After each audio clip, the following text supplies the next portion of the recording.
Hi, my name is Elijah Marshall, and this is my presentation on youth exercise.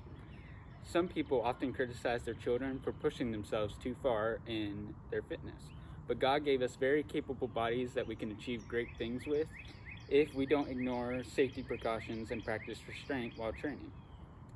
As it is with most things, ignorance is the main cause of many of the risks you'll see in youth exercise. But if children can keep a safe and smart mentality, then they can thrive with a fitness lifestyle. The first risk and concern is unsafe practices, such as ignoring safety precautions and ignoring good form.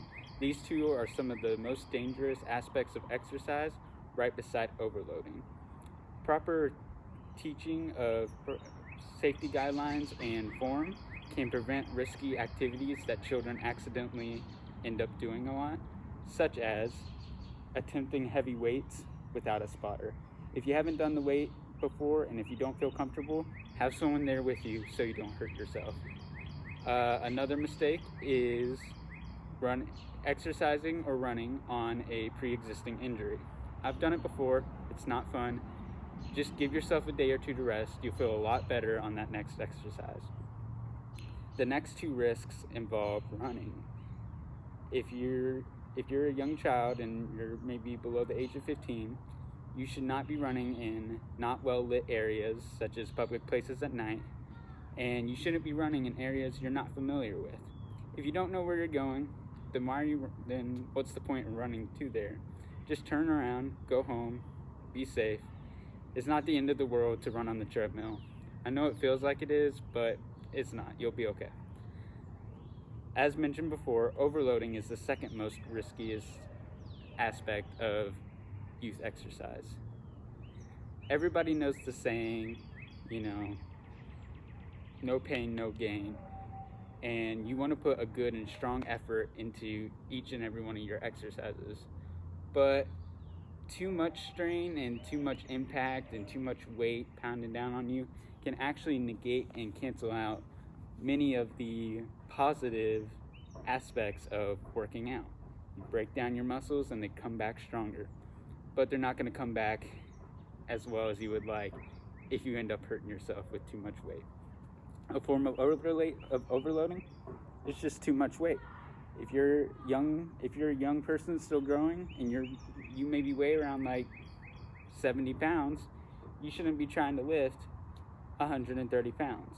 Even people that can lift that amount, and you may be able to, but your back may not be ready for it. Just take your time, wait, and you got to build up to it. Don't overload yourself. Do what you can do. Also, another form of overloading is too many miles. It's nice because you're not, it's not too much impact and it's not like it's pounding down on you. You can control it. But if you're running 10 miles, if you go and run 10 miles and you've only been running 4 or 5, that second 5 mile is not going to feel good whatsoever, and you're not going to be able to run the pace you'd like to. And if you run out in the public, you may be far away from your car, still having to run back to leave. The third risk and concern is time management, and not just like a management skill, not just managing your time. It's just like a practice of how you use the time, where it's used. And another aspect that you got to learn is just patience. You have to wait until you're the right age to do certain things. Same thing for exercise. If you're 9 and you're still growing, you should not lift this heavy weight and squat it on your back. You're still growing and you're going to be putting a lot of weight on your spine, and you're actually going to be stunting your growth, compressing your spine.